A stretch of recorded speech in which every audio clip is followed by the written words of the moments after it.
No vídeo de hoje, vamos entender o que é um serviço integrado para o atendimento de crianças e adolescentes vítimas e testemunhas de violência.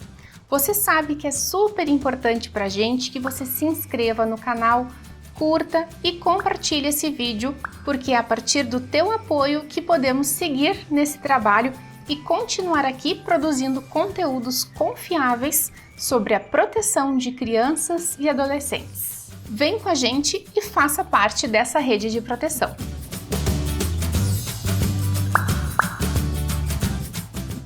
Olá, pessoal! Hoje nós vamos conversar sobre os serviços integrados para o atendimento de crianças e adolescentes vítimas e testemunhas de violência. A Lei 13.431 de 2017 regulamentou o sistema de garantia de direitos e incluiu a possibilidade de criação desses serviços. Nós temos alguns vídeos aqui no canal sobre aspectos dessa lei e no último vídeo fizemos uma revisão geral, uma vez que nesse mês de abril fez 5 anos de sua promulgação.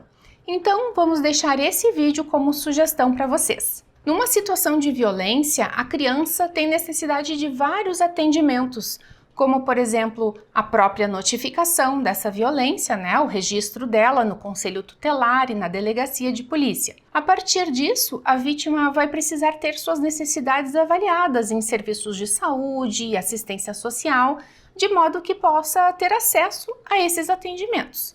Vamos pensar numa criança que vai precisar de um procedimento médico. Então, ela deve ter acesso a esse serviço de saúde. Ela vai precisar de atendimento psicológico e também a família precisará de acompanhamento psicossocial. Então, isso que chamamos de fluxo da rede de proteção inclui diversos serviços profissionais de diferentes áreas. Além do registro da situação e dos atendimentos que buscam o cuidado com a vítima, nós temos também a necessidade de produção de provas, considerando que estamos falando de um crime contra a criança, que precisa ser investigado de modo que a criança possa ser protegida desse sujeito que violou seus direitos. A produção dessas provas também pode envolver diferentes profissionais, como os peritos das áreas da medicina, psicologia, serviço social e também a própria escuta da criança através do depoimento especial, que já conversamos aqui no canal. Então, na prática, a criança e a família que passa por uma situação de violência precisa ter acesso a diferentes atendimentos que, na maior parte das vezes, estão distribuídos em vários serviços da rede de proteção. Algumas cidades nem contam com todos os serviços necessários e a criança precisa se deslocar. Por exemplo, eu mesma já atendi várias crianças de outras cidades porque não tinha depoimento especial na sua comarca. Ao longo do tempo, essa situação vem melhorando porque as comarcas estão se estruturando em termos de equipamentos e também de recursos humanos para fazer isso.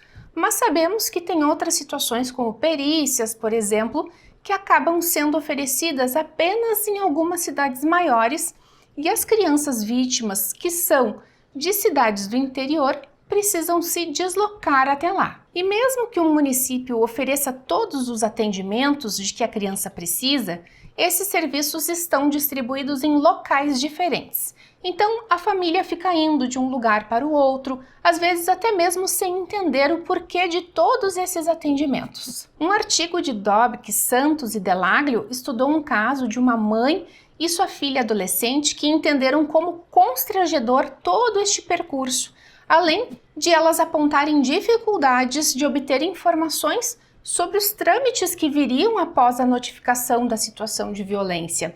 Nesse estudo, a mãe referiu sentimentos de desamparo e frustração no que diz respeito à tramitação da ação penal, pois elas não tinham orientações e informações, tinham dificuldade de acessar o processo. Ela relatou o sentimento de impunidade e frustração e mencionou que tinha a expectativa de que ia andar rápido por ser uma violência contra a criança.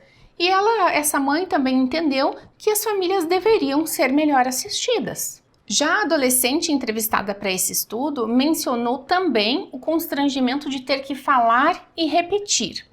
além de ela mesma ter que escutar o que havia sido digitado quando da notificação no conselho tutelar. Ela informou ainda que no hospital era 30 perguntas ao mesmo tempo, que a cabeça dela estava turbilhando. Ela também relatou que ela e a mãe tinham que correr atrás da informação sobre esses trâmites todos. Esse estudo indicou que o tempo decorrido da notificação até o depoimento judicial pode gerar frustração e sofrimento e que os procedimentos que visam a proteção integral da criança não estavam sendo seguidos.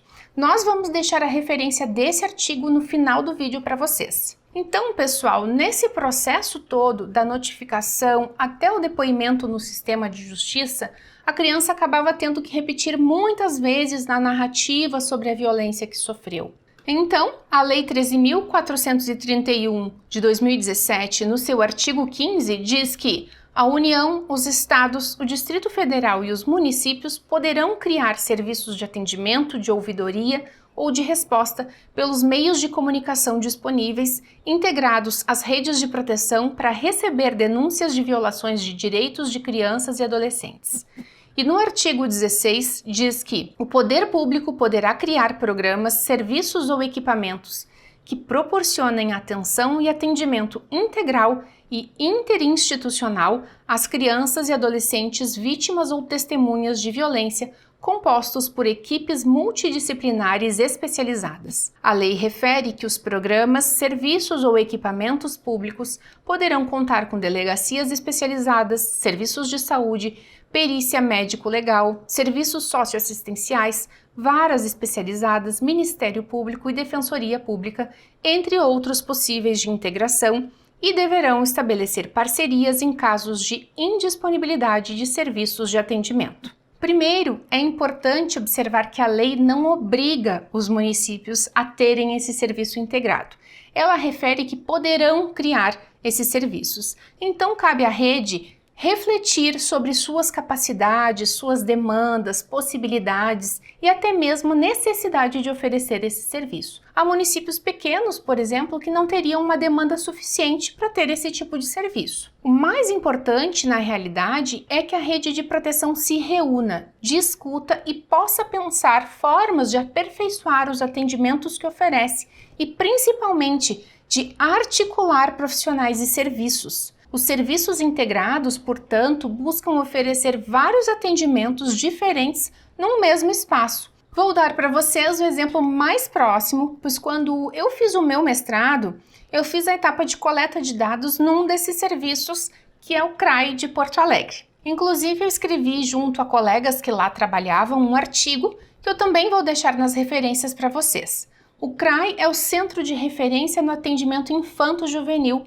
Ele fica dentro de um hospital materno-infantil e faz o acolhimento de crianças em situações de suspeita de violência. Lá, além do acolhimento, da psicologia e do serviço social, como é um hospital, a criança que precisa dos atendimentos em saúde também terá acesso a esses atendimentos. Nesse mesmo espaço físico, existia uma delegacia da criança e o conselho tutelar, caso a situação que chegasse ali ainda não tivesse sido registrada nesses órgãos. E também tinha a perícia psíquica e física. Todos esses atendimentos oferecidos no mesmo espaço evita que a vítima se desloque entre diferentes pontos da cidade ou até mesmo em cidades diferentes, e faz com que ela e sua família economizem tempo, recursos e que tenha que repetir sua história tantas vezes. Então, os serviços integrados podem fazer muita diferença para evitar o que a gente chama de revitimização. Os efeitos da violência sobre a criança e sobre a família são complexos, requerem intervenção interdisciplinar e interinstitucional, e o quanto mais articulados e integrados forem esses serviços, melhor será para os seus usuários, que são as crianças e adolescentes, nossas prioridades.